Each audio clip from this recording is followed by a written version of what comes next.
Hello, my name is Jessie Wakelin, and welcome to the Homeschool Curriculum Reviews portion of the Supernatural Schoolhouse website. During these reviews, I just show you the homeschool curriculum that I am reviewing, and I just get straight to the point and show you how I'm using it and flick through. So I hope that it is of benefit to you and your family. The rest of the Supernatural Schoolhouse website is about Christian family discipleship from a biblical worldview with a supernatural edge. So if you're interested in that, please visit us at www.supernaturalschoolhouse.com. Thanks. God bless you heaps. So today I just wanted to talk about our high school curriculum that we use for world history. Now in Australia, we also have to do civics and citizenship, which is learning about Australia and our government and economics and all of those things. So this is primarily world history. It was written by a Christian homeschooling mum named Linda Lakua Hobar, and she's done an absolutely fantastic job. It's unapologetically written by someone with a biblical worldview, and so that comes across, but it thoroughly covers world history, and the textbooks are just absolutely gorgeous. They're just beautiful pictures that you have, and they're wonderful resources. So I use this with my high schoolers, and my eldest has particularly really enjoyed it. So it comes in 4 volumes. This is the entire curriculum. So volume 1 is from creation to the resurrection. Volume 2 is the early church and the Middle Ages. Volume 3 is the Renaissance, Reformation, and growth of nations. And Volume 4 covers the wars of independence to modern times. Now, I realize that the wars of independence are, very important to America and American history, but it's fantastic that my children can learn about that history as well. So each of these books comes with a code in the front, which you put in their website, and you can download the companion guide, which is what the teachers use. Now, I have you can also buy the physical paper version of the companion guide, which I did do, but you don't have to. You can get the digital download, and the digital download's great when you want to print things off. So each of the books has been separated into 4 quarters. So, there's quarter 1, quarter 2, quarter 3, and quarter 4. Every single book is the same in that respect. And then each week has 3 lessons. So there are 3 lesson blocks. Whether you do that in a week or not, that is how they've been blocked. So if we come over here to the companion guide,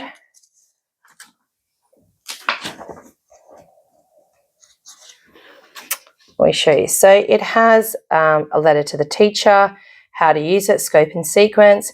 There are memory cards, which, I did try that with the first volume. My kids didn't really take to it. And I did also try the timeline, which I will show you. Again, they weren't really, engaging as well. So there's certain things I have kept and not kept.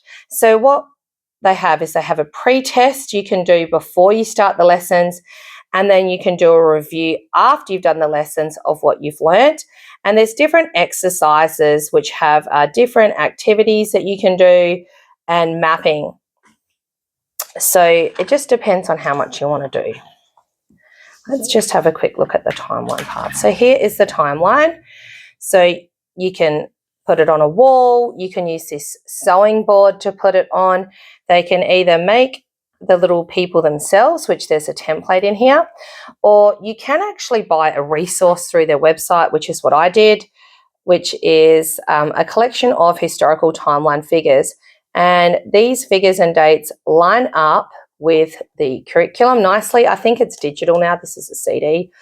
But that's what these little pictures are. That's come from that CD. And so they show you how you can make a timeline.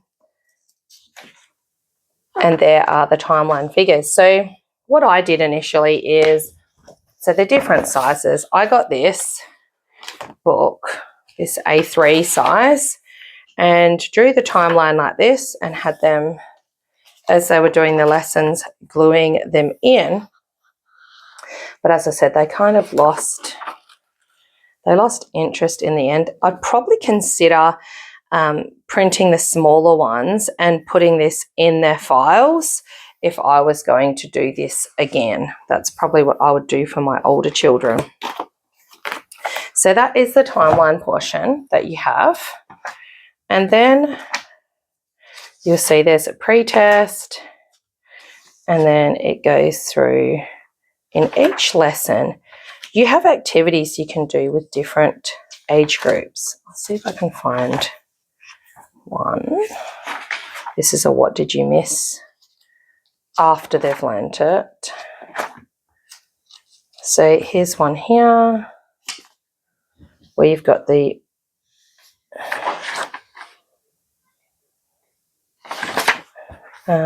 middle and older students. Oh, sorry, middle and older, and then you've got younger students. So you have activities for every single lesson if you want to do them with your children.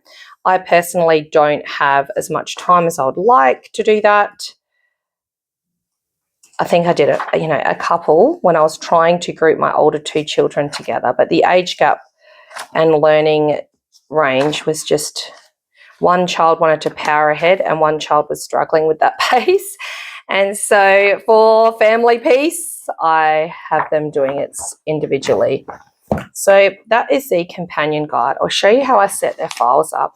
So one of my daughters has a learning difficulty, dyslexia. So you can, from the Mystery of History website, buy the audio books. And so my daughter will listen to the audio, listen to it being read while she is doing her history. And then I set their files up. I'll show you the different ways I've done it. So this is my daughter's file. So I will put a chart in if they want to keep track. She's not using hers. I'll count what they've done. And then I make it up as quarter 1, quarter 2, quarter 3, quarter 4, using the notebooking pages from the website. So I buy those, and I usually print the pages that have the questions so that they can fill it in. I then have a section for their tests and maps, and I will print the maps out for them.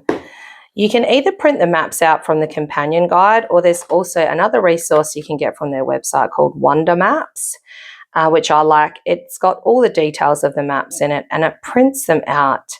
So for me, some of my children like colouring in, some of my children don't like colouring in and labelling maps. As long as they've looked at the maps and they're making the connection between the geography and what happened in world history, I am happy.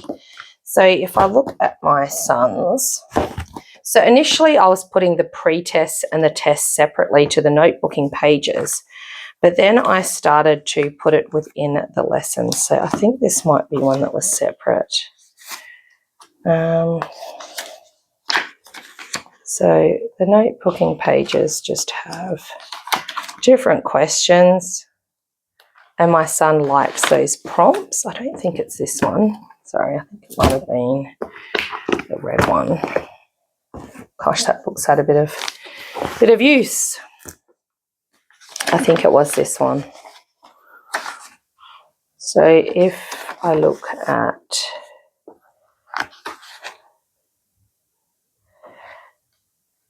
this, so there are the maps there.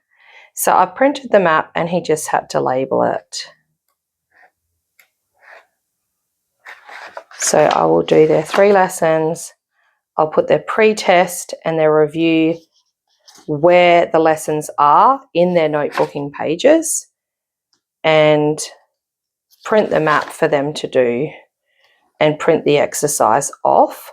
So I was doing that for this, but my son told me that he'd had enough of mapping, and so I've taken the mapping away for his last one. So here's an example of one that had all the information on it. He didn't have to label it or do anything, but as long as he's making that connection, I'm happy. I'm happy with that.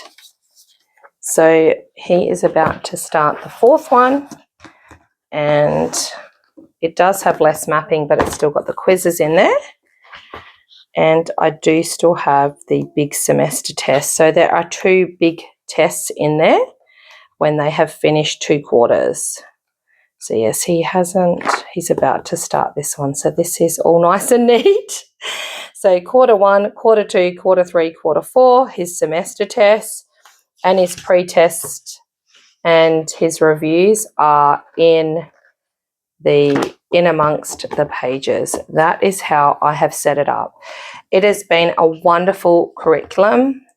I love that the lady that wrote it has a biblical worldview, and I highly recommend using this for high school. Now you can, with the notebooking pages, there are pages without the question prompts, but my children like the ones that have the few lines, the questions. Oh, sorry, I'll show you in the one without all the writing in it. It has like these questions, whereas the notebooking pages that you purchase, that some of them are just totally blank. So your child can just take notes by themselves, or they can have the prompts that they have on the pages, which my son does like the prompts. And I will be using this with my younger children when they get to high school. I highly also recommend getting this if you do want to do the timelines. It does make it easy just to print it off, and the Wonder Maps also made it easier when I was printing off the different maps that they need. But there are maps in the back of the companion guide. All your maps are in the back. If I can find it, that's all the answers as well. So you'll find there are maps and answer keys in that companion guide.